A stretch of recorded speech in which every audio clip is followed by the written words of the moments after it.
2014-15 में, 2019-20 में केजरीवाल जी क्यों जीते? क्योंकि तब तक 5-6 साल तक दिल्ली वालों को जेन्युइनली ये था कि ये डिफरेंट है, ये हम में से एक है, ये करप्शन को हटाएगा, केजरीवाल फिर से आएगा, ये सब कि ये करप्शन, ये सारे मुद्दे जो हैं जिनसे आम आदमी पार्टी कहते थे हम अलग हैं, वो अलग नहीं है। सो वोटर ये सोच रहा है भाई ये सारी पार्टी सेम है, इनको हमने 10 साल दिए, इन्होंने कुछ नहीं किया, लेट्स ट्राई समथिंग एल्स। ये प्रॉब्लम है आम आदमी पार्टी के साथ। सबा नकवी जी, रिपोर्ट तो आपके पास आती है, पत्रकारों के पास रिपोर्ट आती है, आपकी रिपोर्ट क्या कह रही है? मेरी रिपोर्ट तो कह रही थी कि टक्कर की लड़ाई है और क्लोज है, लेकिन लोग ज्यादातर मान रहे थे कि 40 सीटें आप निकालेगी। लेकिन देखिए, आम आदमी पार्टी को 45 प्लस चाहिए टू पावर में रहने के लिए, क्योंकि उनके बहुत कैंडिडेट दूसरे पार्टी से आए हैं, कुछ बीजेपी से भी आए हैं, इधर उधर से आए हैं। तो ये नहीं कि वो आइडियोलॉजिकल अरविंद केजरीवाल के बिल्कुल अन्ना मूवमेंट वाले लोग हैं।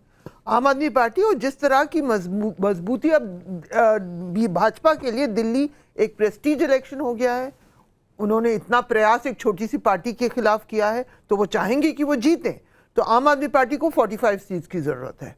45 सीट्स की जरूरत है। आ कितनी रही है आज? नहीं, अब सवाल पब्लिक का है, पब्लिक का सवाल है। आप एक नंबर दीजिए जो आपको लगता है। आप घूमी हैं, आप इतनी वरिष्ठ पत्रकार हैं। मुझे लगा कि 40 और 30 के नंबर आएंगे। 40 आम आदमी पार्टी, 30 भाजपा। ओके, नहीं देखिए नाविका जी, आपको ये समझना पड़ेगा कि 2014-15 में, 2019-20 में केजरीवाल जी क्यों जीते?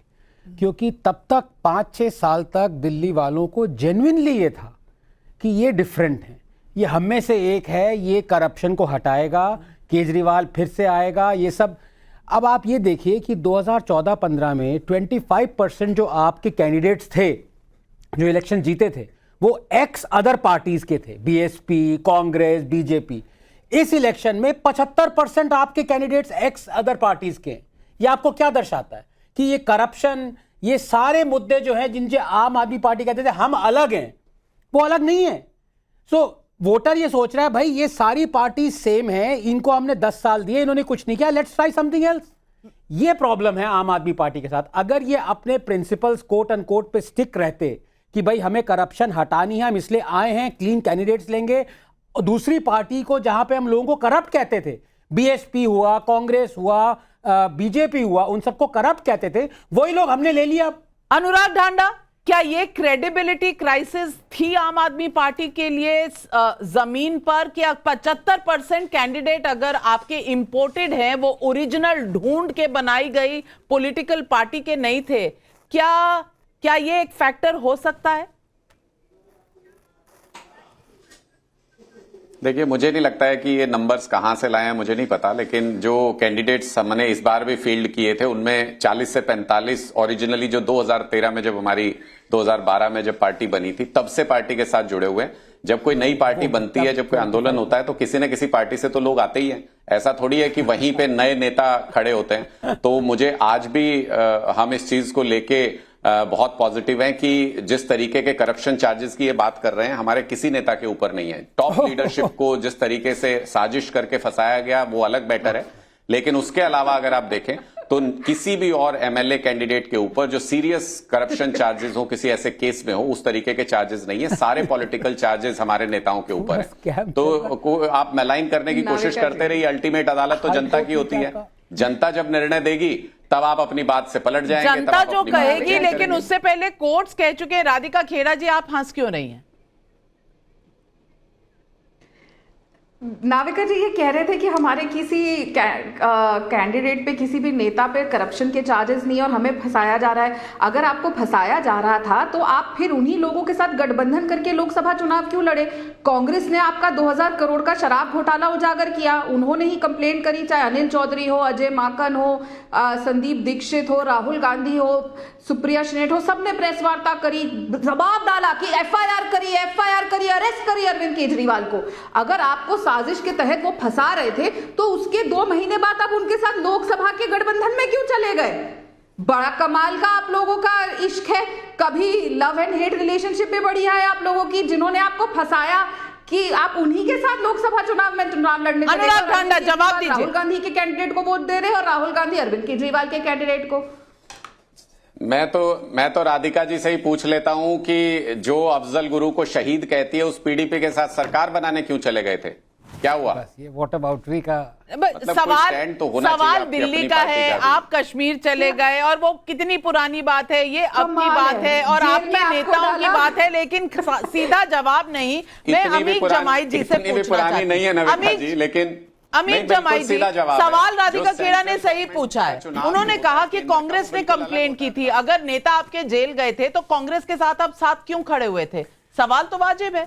देखिए, समाजवादी पार्टी की तरफ से मैं सिर्फ इतना ही कहना चाहता हूं कि जो हमने दिल्ली के चुनाव में हकीकत देखी और जो डाटा आज आपके पास आए हैं, चाहे वो सामान्य वर्ग हों, चाहे वो ओबीसी हों, चाहे वो ओबीसी, एससी, महिलाएं और जो माइनॉरिटी हैं, चाहे सिख माइनॉरिटी हो या मुस्लिम माइनॉरिटी हो, सबसे ज़्यादा वोट जो गया है वो आम आदमी पार्टी पे लोगों ने विश्वास किया है। तो सवाल ये है कि 1,55,00,000 हमारे वोटर हैं, जिसमें 83 लाख पुरुष हैं और 71 लाख महिलाएं हैं। तो ये जो अगर OBC, SC, minority, Sikh minority, मुस्लिम माइनॉरिटी और महिलाएं अगर ये केजरीवाल जी पे टोटली ट्रस्ट करती हैं, तो भारतीय जनता पार्टी स्टैंड कहाँ करती है? राधिका खेड़ा जी, मैं सुनता था कि ये अपना कोई सीएम कैंडिडेट नहीं बता पाई, ये दिल्ली का कोई प्रोग्राम नहीं बता पाई, क्योंकि जो इकोनॉमिक डिस्ट्रेस, जो इनइक्वालिटी, जो इकोनॉमिक डिस्पैरिटी पूरे देश में नरेंद्र मोदी की गलत नीतियों की वजह से थी, उसका इम्पैक्ट दिल्ली पे भी पड़ा। और आम जिंदगियों में, चाहे वो लोअर मिडिल हो या अपर मिडिल हो, उनकी जिंदगियों में अगर कोई बदलाव आया तो वो आदरणीय केजरीवाल जी की सरकार की वजह से ही हो पाया। और आम जनता में जो मैंने देखा नाविका मैम, वो बड़ी हैरत की बात थी। हैरत की बात ये थी कि लोग ये कह रहे थे क्योंकि केजरीवाल जी ने गरीबों की मदद कर दी, महिलाओं की मदद कर दी, छात्रों की मदद कर दी, इसलिए नरेंद्र मोदी ने केजरीवाल जी को और मनीष सिसोदिया को स्पेशली, क्योंकि शिक्षा की क्रांति में गरीबों के दिन पलट गए, इसलिए इनको जेल डाला गया। 1.5 साल हुआ भी एमसीडी इनके पास आया। आप जानती हैं कि चाहे नालियां हो, चाहे वो चलिए, कैंपेन तो ये खत्म सब हो गया, अब लोगों ने अपना रुझान बता दिया और मैं एवरेज पोल ऑफ पोल का नंबर वहां रख रही हूं। 34 से 40 बीजेपी के, ये 11 एजेंसीज के पोल्स का एवरेज है। आम आदमी पार्टी को 30 से 35, कांग्रेस पार्टी लगभग एवरेज मिला के कोई 2 दे रहा है, कोई 1 दे रहा है, तो वो 1 पर है। ये रुझान है। तो प्रदीप जी, मैं आपसे पूछना चाहती हूं, ये बहुत नजदीकी नंबर हैं, आप पोलस्टर हैं, साइंटिफिक एनालिसिस करते हैं नंबरों का। मैं आपसे पूछना चाहती हूं कि क्या एवरेज देखना सही है, नहीं है? क्योंकि 4 या 5 एजेंसी एक तरफ जा रही हैं, 8 एजेंसी एक तरफ जा रही हैं। इससे आपको क्या लग रहा है कि क्लियर नहीं है ग्राउंड पर सिचुएशन क्या है, नजदीक का मामला है, या आप मानते हैं कि मेजॉरिटी जिस तरफ है, लोकतंत्र का फैसला वहीं होता है? देखिए नविका जी, सबने, शायद मैं ऐसा मानता हूं कि अच्छा काम किया होगा और जो वोटर ने उनको कहा होगा उन्होंने उस हिसाब से आकलन करके रिपोर्ट किया होगा। दूसरा सवाल आपका था कि क्या ये सही है कि पोला पोल के नंबर निकाले जाएं? ये एक दिशा जरूर देते हैं, लेकिन छोटे राज्य में खासकर, जैसे कि 70 का असेंबली है और 35 मिड मार्क है और 36 मेजॉरिटी मार्क है, उसमें थोड़ी सी सीटें इधर या उधर की वजह से हो जाएंगी। तो मुझे लगता है पोला पोल के एवरेज को इस तरह से देखना शायद ट्रू पिक्चर नहीं देता है, मेरी जानकारी और मेरे आकलन के अनुसार। दूसरी जो बात है कि दिल्ली में, जैसे कि आपने और सबने अभी चर्चा हो रही थी, आपके दर्शकों के लिए मैं बता दूं कि जो 100 वोट पड़ते हैं दिल्ली में, या पिछले ही 3 चुनाव को ले लीजिए, उसमें 55% पुरुष का होता है। वो जो 100 वोट पड़ गए, आ गए मशीन के अंदर, और जो 45% जो है वो महिलाओं का होता है, क्योंकि पहले तो महिलाओं का बेस ही कम है, फिर वोटर टर्नआउट में भी उसका फर्क होता है। तो जब महिला और पुरुष का भी आकलन करें तो दिल्ली ही एक ऐसा प्रदेश है जहां पे कि 50-50 नहीं, 55-45 का आंकड़ा यहाँ पर होता है।